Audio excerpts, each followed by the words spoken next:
Alright guys, so this is a long time in the making because I like to do things right. And you can see right here, that's what we're going for. Yes, I am going to wash the car after the fact. It needs it really badly. But for right now, I'm not gonna wash it, not gonna worry about it.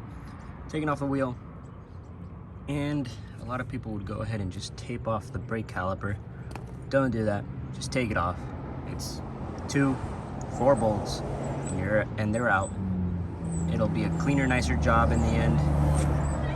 Just make sure you clean it up very good, and that is why I recommend taking it off. It doesn't take any time, and you'll even maybe see if your brakes are fully worn out or not. These are new, so they should be fine. Start off, you're gonna take off the 2 bolts. Yes, I know these are very rusty. There's not much I can do about that aside from getting new rotors. I'm not gonna do that. I plan on selling the car.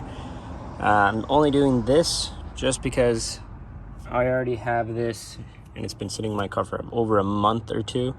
So I all dented up and just giving it a different look. So yeah, you take off the 2 bolts, the caliper will come right out. And what you do want to do is take off this bracket as well, which is held on by 2 other bolts, which are, I believe, 17s. But yeah, all right, so I'm doing this in parts. I do like the blue. This is clearly not the final finish. This is getting closer to the final finish than this side is. That's because I'm doing this in parts. And kind of just going in and dabbing away all the drips, because it was starting to drip in a couple places.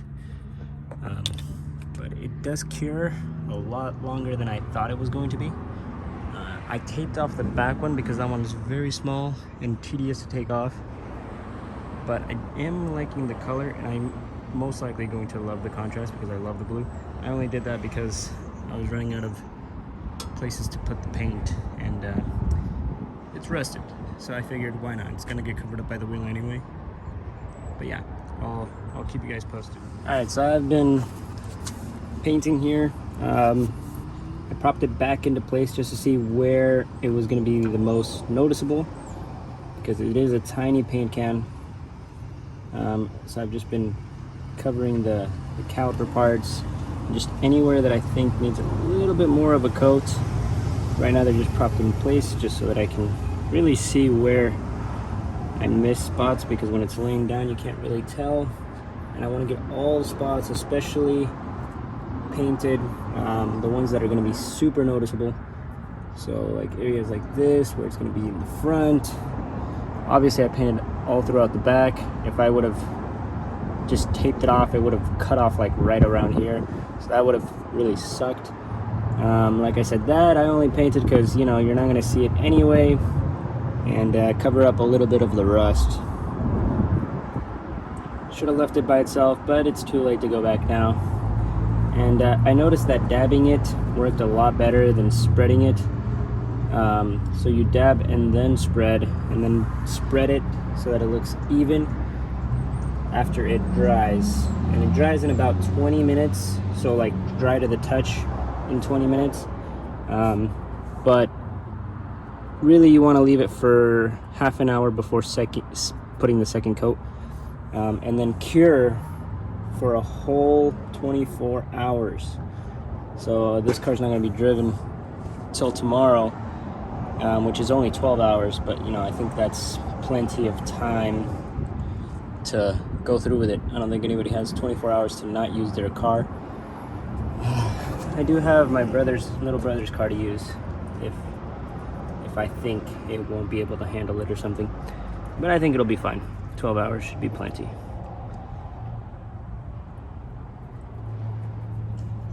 And on super tight areas like right here stuff, I've been using cotton swabs. So yeah, just been really getting on there and trying to make it even, because I see some spots that are higher than others and it just looks weird, probably because of the drips and how it went on there. But dabbing it really covers that up, and it makes it look like the actual texture of the caliper.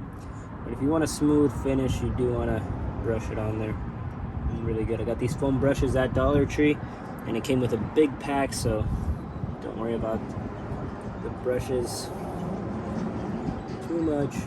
Don't waste your money on something ridiculous. And all it takes is these foam brushes from Dollar Tree. Just areas that are going to be really noticeable. Okay, now we're going to go to the back. And I did not tell my dad to do this, but he went ahead and painted the outskirts of the drum a little bit. But same here, this is ready for the second coat.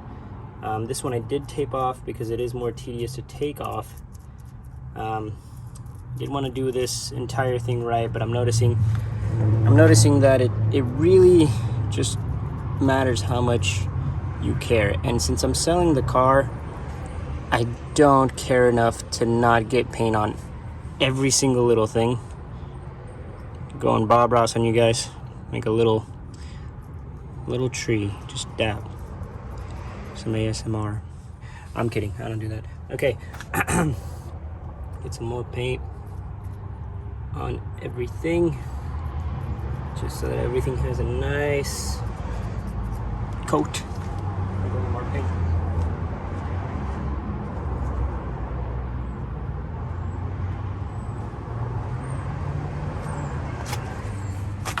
And really all I did to prep it was use brake cleaner and the microfiber towel. I don't know why I spaced out. Microfiber towel. And yeah, it's been working out pretty well. Like I said, this one I especially had to use those cotton swabs to get the level of detail that I'm going for.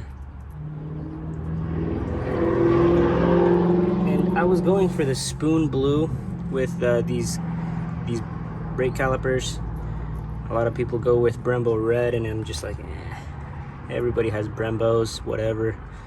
Not a lot of people have those spoon brakes. Now I've seen them. They're a lighter blue, and they just make the whole difference of the car. I would say if you have a spoon replica of a car and you do not have spoon brakes, you just ruin the entire thing. I know I'm just speaking for myself because it's probably expensive to even get a lot of spoon parts, but I did check up the brakes themselves. $1,200 kit, which is cheaper than Brembo's, and in my opinion they're a better brake. But you know, that's just me.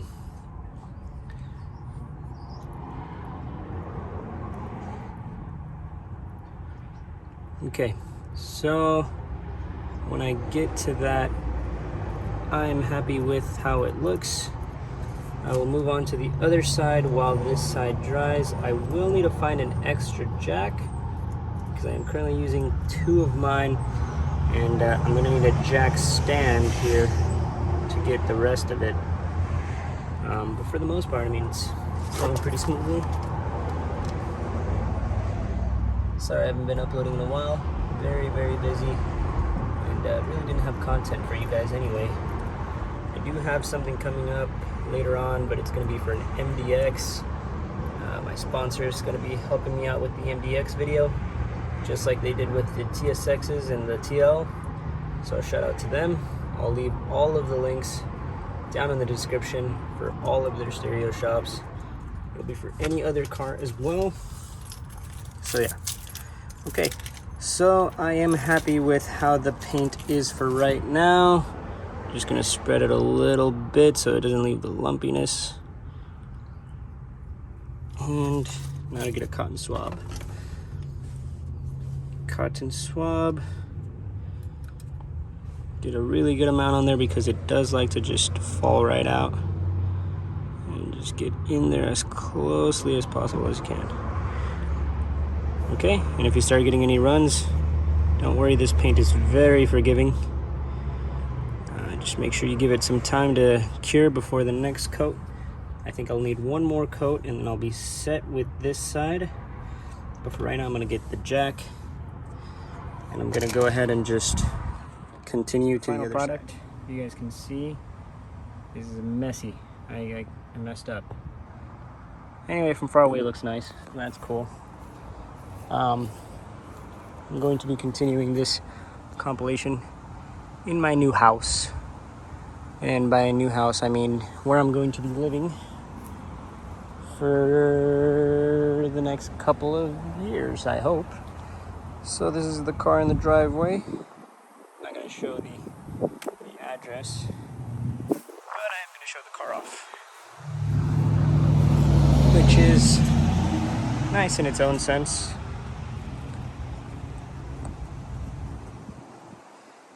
Here's another close-up of the car. And that's going to be it for the video for today.